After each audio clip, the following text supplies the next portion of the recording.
Hey guys, my name is Josh Triffenoff, and I'm doing my final presentation for Pathway Training on relationships and ethics. That is the course that I'm currently in, and I'm going to be talking to you about what it looks like to be made in the image of God. What does it mean to be made in the image of God? Well, God, who is God, right? So God is the one that has all authority. God is the one that decides rules, and God decides what's good and evil. And it sounds like God has put part of that image on us and able as human beings to make choices.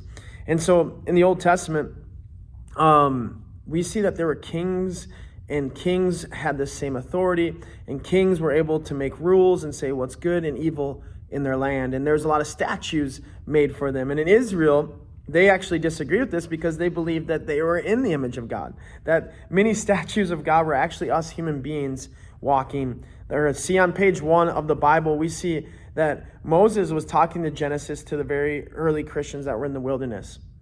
And this would have been very foreign to them, okay? That God with all of authority over all creation, he alone is king, and he makes many statues and monuments of himself, living human beings. We see in Genesis that he creates humans, and those are the pinnacle of his creation. And then it says that he has made them in his image, and he tells human beings to subdue the earth and rule it. And again, this would have been really mind-blowing for the Israelites hearing this message, that they would always think kings are in charge of ruling the earth. Kings are in charge of ruling the land. Kings are in charge of ruling all of creation and deciding what's right or wrong. But then God says in Genesis that this belongs to all of humanity, to subdue the earth, to go and expand it, to grow it, to be creative. It's in the mundane, it's in your work, it's in your activity that you are supposed to rule and subdue the earth. You are made in God's image. And in the beginning, we see that Adam and Eve had the responsibility of doing this, but they're also given a choice saying, hey, would you do it on your own ability? And they ate from this apple, and they ended up choosing to say what's right and what's wrong on their own, with their own eyes. They ate the apple, and their eyes could see what is good and what is evil, and they started defining and doing things on their own. They started doing things opposite of God. And so that's where we see that humans, when we are in line with God and we rule in alignment with God, that we can do beautiful things, we can expand this earth. But when we are in alignment and not in God's image and we are doing opposite things of God, that's when evil enters the world. That's when we've created evil, sin, and destruction. And it can be a very scary thing. And so here we are. This is the state of humanity.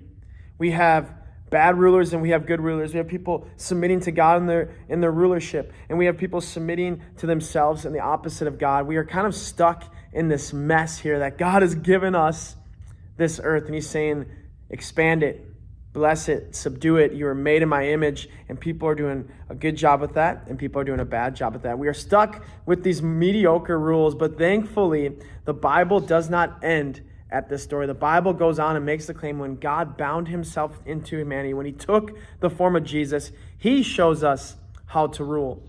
And that is to serve and love friends and his enemies as well. Jesus confronted all the evil we created, and he takes it and lets it kill him.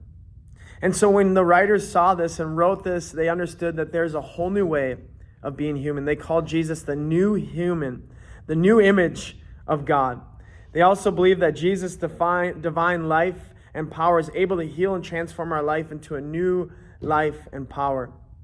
And it looks like being filled with the Spirit of Jesus. Now, today as human beings, if we want to go back to being truly human, we need to have the Spirit of Jesus and fill us to do so. We need to be filled with the fruits of the Spirit.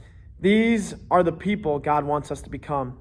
This was our eternal destination, that we messed up in the garden, that we've messed up in this fallen world. But then when you invite Jesus back into the one true human, the new image of God, you will be again restored to the true image of God. And you're going to rule in that sense. You're going to rule again with righteousness and goodness and submitted to God's order. This is how the story ends, where God is on his throne and his servants all around him, and the ones ruling the world with Jesus are Jesus as their ruler and their guide. This is a renewed earth, people serving one another, serving Jesus, and serving God This is what we are called to. This is what it means to be made in the image of God, to love and serve our friends and even our enemies.